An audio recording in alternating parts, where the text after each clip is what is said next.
The C.V.S.A. has announced their 2021 date for their annual inspection blitz. And this is across North America, but this is nothing to be afraid of. But in this video, we'll talk about how to prepare for this safety blitz. Are you ready for the Canadian ELD mandate this summer? Fleet Nav Systems is already gearing up support for the mandate so they can answer your questions when the time comes. Some of their customers are already running ELDs in Canada, so they're already familiar with the Canadian Hours of Service rules. Give Fleet Nav Systems a call for their Geotab ELD solution that comes with support for both their US and Canadian ELD customers. So the focus of this year's blitz is lamps and the hours of service.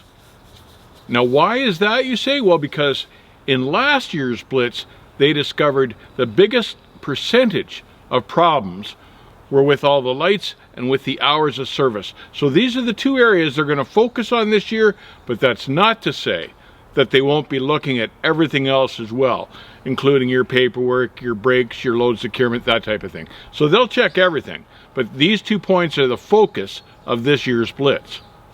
So first, let's address the hours of service concerns. And I was kind of taken by surprise on this because I thought that's what these ELDs were supposed to solve.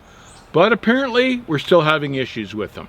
And some of the issues are the fact that the drivers, don't know how to pull up the screen that the inspector wants to see, for instance. Or he doesn't understand how to get a printout from his carrier, because some of these inspectors want to see physical paperwork, want to see printouts. Guys that have been pulled over recently need to carry the slips that they've gotten from their recent inspections, because the DOT inspectors will be aware of these recent pullovers and they'll want to see copies of those tickets to see if you've corrected the problem. Now, with these ELDs, some drivers have been cheating on personal conveyance, for instance, figuring they'll never get checked for it. Also, there may have been logbook issues with guys running trucks that were 2000 or earlier because they're still on the paper logbook system.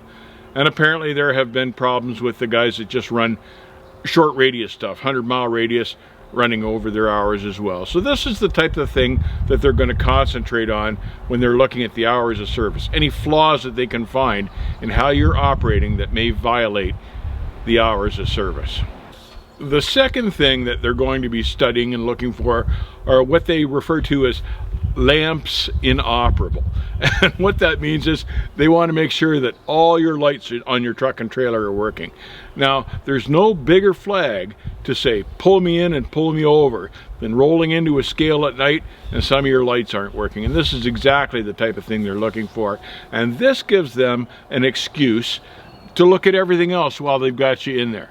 So you want to make sure all that your lamps are lit, and reflectors count in this inspection as well. Not only the little plastic reflectors, but the reflector tape. So all of that has got to be in good shape. Even these plastic reflectors can't be broken or dirty because that violates the law. So if you've got like a broken reflector and a light out, the fine increases exponentially. So we'll go through how to check all of your lights to make sure they're all working as well. So ensure that all your headlights are working, low beams and high beams. Ensure that your flashers all the way around the truck are all working properly. Ensure that your clearance lights on the roof are all lit up.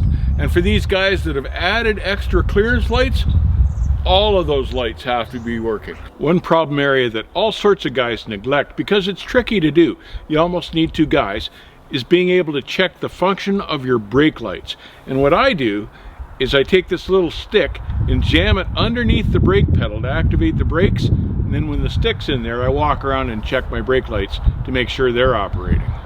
Something else that drivers should do too is that if they're having trouble with their connections on the trailer lights, you can pop this inspection cover open, this weather cover, and all of these prongs are split. And if you separate them just a little bit with a flathead screwdriver or a knife, it'll ensure better contact in your plug to all the electrical circuits on the trailer and ensure that your lights are working properly.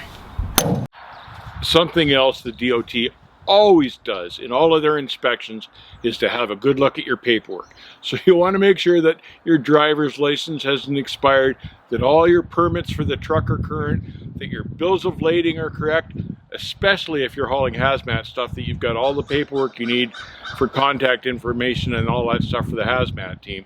Just make sure all your ducks are in a row and current paperwork wise, because they always check that stuff. Something else they've been allowing, and this will be and has been a point of contention as well, is that if you're hauling vaccines, you're not subject to the hours of service. But all sorts of guys have been doing creative logbook work, pretending they're hauling vaccine and stuff when they're not, and this is how they're catching these hours of service violations as well. But you're exempt from the hours of service if you're hauling the vaccine, but that does not mean that if you're hauling vaccine on a piece of junk and you show them your paperwork but they spot a flat tire, you're still getting pulled around back. They just do a quick scan, but if they see something wrong, you're going around back.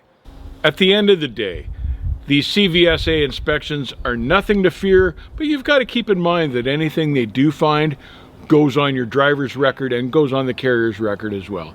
Like I say, this is just a heads up so you can get your ducks in a row, but don't sweat it, be professional about it. I like to take those couple days off. It's a good period to go fishing. I don't know why they announce these dates beforehand, but that's what I do. I always take a couple of days off and go fishing through these inspection periods.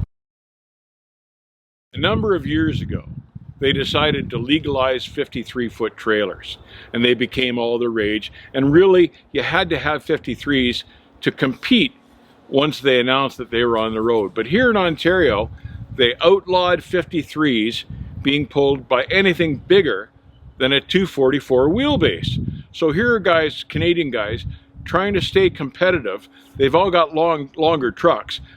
And it means either cutting your frame or buying a new truck or something just to shorten up to be able to pull these 53-foot trailers. Well, of course, not everybody could do that or wanted to do that or could afford to do that. So all sorts of guys were going around the scale with these 53-footers because of this wheelbase restriction. A couple of friends of mine were going around the scale in Ontario one day, and what had happened was this guy had just picked up a brand new Great Dane trailer from Nebraska, and he was just bringing it home. It was empty. He hadn't had a chance to even work it yet. He was just bringing it home to Ontario. He didn't want the grief because he had a longer wheelbase truck, and he went around the scale. Sure enough, they pulled him over behind the scale. So the trooper gets out and wants to see his paperwork and all that stuff. All that stuff is correct. And the trooper says, "Why are you going around the scale?" And the driver says, "Well, I'm just taking this. This is the shortest way home for me. I'm not trying to duck the scale." The driver said, I'm not even loaded," and opens the trailer doors to show the trooper that the trailer has no weight on it at all. And the trooper hums and haws and looks around, but never wanders up to look at the tractor unit.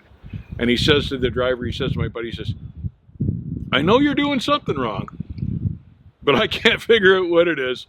So on your way and be careful." And that's what happened. He let the guy go. He got home successfully. But for years, all sorts of guys with 53-footers in Ontario, to stay profitable, had to go around the scales until they rescinded that law. Take care, stay safe, keep the rubber side down, and we'll see you on the back home.